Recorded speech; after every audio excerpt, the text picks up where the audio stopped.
Order. Personal statement. Mr. Boris Johnson. Thank you, Mr. Speaker, for granting me the opportunity to pay tribute to the men and women of the Foreign and Commonwealth Office who have done an outstanding job over the last 2 years. And I'm very proud that we have rallied the world against Russia's barbaric use of chemical weapons, with an unprecedented 28 countries joining together to expel 153 spies in protest at what happened in Salisbury. We have rejuvenated the Commonwealth with a superb summit that saw Zimbabwe back on the path to membership and Angola now wanting to join. And as I leave, we are leading global campaigns against illegal wildlife trade and in favour of 12 years of quality education for every girl. And we have the flag, the Union flag, going up in 9 new missions in the Pacific, the Caribbean and Africa, and more to come, so that we have overtaken France to boast the biggest diplomatic network of any European country. None of this, Mr. Speaker, would have been possible without the support of my right honourable friend, the Prime Minister. Everyone who has worked with her will recognise her courage and her resilience. And it was my privilege to collaborate with her in promoting Global Britain, a vision for this country that she set out with great clarity at Lancaster House on January 17th last year. A country eager, as she said, not just to do a bold, ambitious and comprehensive free trade agreement with the EU, out of the customs union, out of the single market, but also to do new free trade deals around the world. I thought it was the right vision then. I think so today. But in the 18 months that have followed, it is as though a fog of self-doubt has descended. And even though our friends and partners liked the Lancaster House vision, it was what they were expecting from an ambitious partner, what they understood, even though the commentators liked it, and the markets liked it. My right honourable friend, the Chancellor, I'm sure observed, the pound soared. We never actually turned that vision into a negotiating position in Brussels, and we never made it into a negotiating offer. Instead, we dithered, and we burned through our negotiating capital. We agreed to hand over a £40 billion exit fee with no discussion of our future economic relationship. We accepted the jurisdiction of the European Court over key aspects of the withdrawal agreement, and worst of all, we allowed the question of the Northern Irish border, which had hitherto been assumed on all sides to be readily soluble, to become so politically charged as to dominate the debate. Order. The statement by the right honourable gentleman must be heard, and by long-standing convention it is heard with courtesy and without heckling. Mr. Boris Johnson. Mr. Speaker, I'm grateful. No one on either side of this House or anywhere wants a hard border. You couldn't construct one if you tried. But there certainly can be different rules north and south of the border to reflect the fact that there are 2 different jurisdictions. In fact, there already are. There can be checks away from the border and technical solutions, as the Prime Minister rightly described at Mansion House. In fact, there already are. But when I and other colleagues, and I single out my right honourable friend, the Honourable Member for Horton, Price and Howden, proposed further technical solutions to make customs and regulatory checks remotely, those proposals were never even properly examined, as if such solutions had become intellectually undesirable in the context of the argument. And somehow, after the December joint report, whose backstop arrangement we were all told was entirely provisional, never to be invoked, it became taboo even to discuss technical fixes. So, Mr. Speaker, after 18 months of stealthy retreat, we have come from the bright certainties of Lancaster House to the Chequers Agreement, and you put them side by side. Lancaster House said laws will once again be made in Westminster. Chequers says there will be an ongoing harmonisation with a common EU rulebook. Lancaster House said it would be wrong to comply with EU rules and regulations without having a vote on what those rules and regulations are. Chequers now makes us rules takers. Lancaster House said we don't want anything that leaves us half in, half out, and we do not seek to hold on to bits of membership as we leave. Chequers says that we will remain in lockstep on goods and agri-foods and much more besides, with disputes ultimately adjudicated by the European Court of Justice.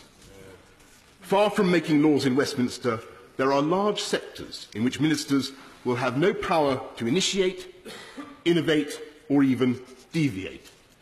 After decades in which UK ministers have gone to Brussels and expostulated against costly EU regulation, we are now claiming that we must accept every jot and tittle for our economic health with no say of our own and no way of protecting our businesses and entrepreneurs from rules now and in the future that may not be in their interests.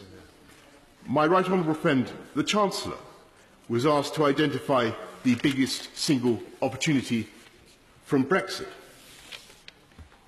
After some thought, he said regulatory innovation. Well, there may be some regulatory innovation post-Brexit, but it won't be, alas, coming from the UK, and certainly not in those areas. We are volunteering for economic vassalage, not just in goods and agri-foods, but we will be forced to match EU arrangements on the environment and social affairs and much else besides. And of course, we all want high standards. But it is hard to see, I say to my honourable friends, it is hard to see how the Conservative government of the 1980s could have done its vital supply-side reforms with those freedoms taken away. And the result of accepting the EU's rule books and of our proposals for a fantastical Heath-Robinson customs arrangement is that we have much less scope to do free trade deals, as the Chequers paper actually acknowledges, and which we should all, frankly, acknowledge. Because otherwise, if we pretend otherwise, we continue to make the fatal mistake of underestimating the intelligence of the public, saying one thing to the EU about what we are doing, and then saying another thing to the electorate. And given that in important ways, this is Bino or Brino or Brexit in name only, I'm of course unable to accept it, as I said, or to support it, as I said in the Cabinet session at Chequers. And I'm happy now to speak out against it and be able to do so. Mr. Speaker, it is not too late to save Brexit. We have time in these negotiations. We have changed tack once, and we can change again. The problem is not that we failed to make the case for a free trade agreement of the kind spelt out at Lancaster House. We haven't even tried. We must try now, because we will not get another chance to get it right. And it is absolute nonsense to imagine, as I fear some of my colleagues do, that we can somehow afford to make a botched treaty now and then break and reset the bone later on. Because we have seen, even in these talks, how the supposedly provisional becomes eternal. And we have the time, and I believe the Prime Minister has the support of Parliament. Remember the enthusiasm for Lancaster House and for Mansion House. And it was clear last night, that there is no majority in this House for a return to the customs union. With goodwill and common sense, we can address the concerns about the Northern Irish border and all other borders. We have fully 2.5 years to make the technical preparations, along with preparations for a world trade outcome. Those preparations which we should now accelerate. We should not and need not be stampeded by anyone. But let us, again, aim explicitly for that glorious vision of Lancaster House, a strong, independent, self-governing Britain that is genuinely open to the world, not the miserable, permanent limbo of Chequers, not the democratic disaster of ongoing harmonisation with no way out and no say for the UK. We need to take one decision now before all others, and that is to believe in this country and in what it can do. Because I can tell you, Mr. Speaker, that the UK's admirers, and there are millions, if not billions, across the world, are fully expecting us to do what we said and to take back control and to be able to set new standards for technologies in which we excel, to behave not as rules takers but as great independent actors on the world stage, and to do free trade deals, proper free trade deals for the benefit and the prosperity of the British people. That was the vision of Brexit that we fought for. That was the vision that the Prime Minister rightly described last year. That is the prize that is still attainable. There is time.